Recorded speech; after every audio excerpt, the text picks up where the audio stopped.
Greetings, Benjamin J from BENZTRAINZ with another in the series. Well, it's about 2 o'clock in the morning and been working on the Lionel 33 and doing an experiment. As you see, I've taken the flat car that I built and I have added a light to it. This is a quick experiment.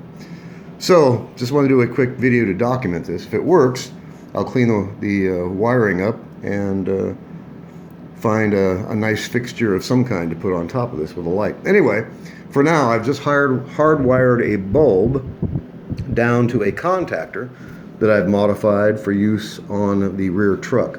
So let's see how this goes. The Lionel 33, pulling 5 cars. The flat car I made, of course, out of paint stirrers, and 2 trucks that I found on eBay. So let's see if this modification works.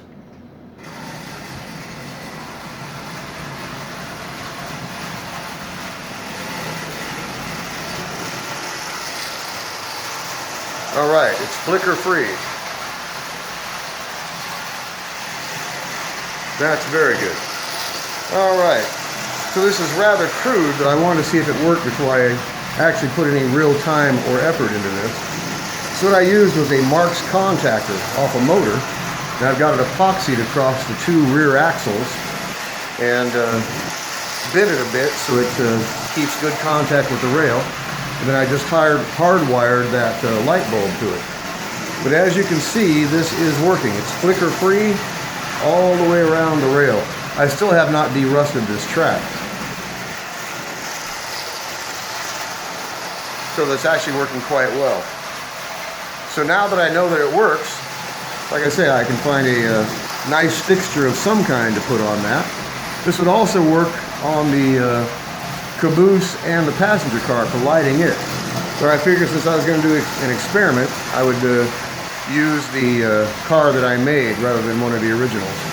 But as you can see, that's running flicker free all the way around the rail. So let's bring this up and get this stopped, show you how I did this. All right, so like I said, it was just a crude experiment. I just wanted to see if it would work. So as you see, I took an old contactor missing its spring, as you can see. I'm using the sponge, and just took an old Marks contactor and epoxied it across the 2 rear axles. Like I said, this is really crude. And then I've soldered a wire directly to the axle, soldered a wire directly to the contactor, and then just ran it up and hardwired a bulb. So far, so good. It works. So like I said, now that I know that it'll work, I can put a bit of time in this and actually make a decent car out of it.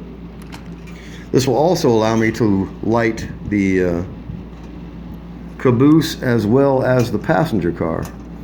So anyway, I just wanted to do a quick experiment, so I figured I'd do a video to document it. It does work. There's no doubt about that. So take it around again. Well, the locomotive isn't running. Why? I think it was a joint on the rail. Let's see. Yep. All right.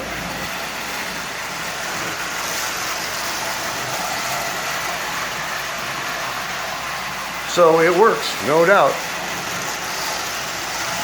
So like I said, I can clean this up and actually make a fairly decent car out of this.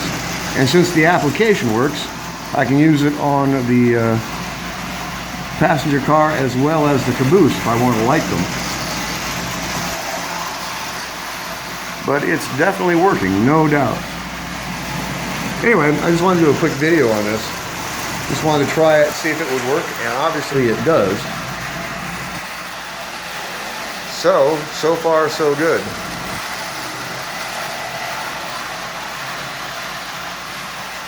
So I'll find some kind of light to mount on there, perhaps a spotlight or a searchlight. We'll see.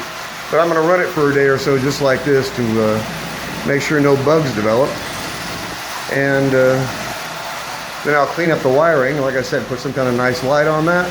And I have a nice lighted car for the standard gauge 33. So just a quick experiment. Anyway, I just wanted to do a quick video on this. As always, if you have any questions, feel free to drop an email BENZTRAINZ@gmail.com. And as always, thank you for watching.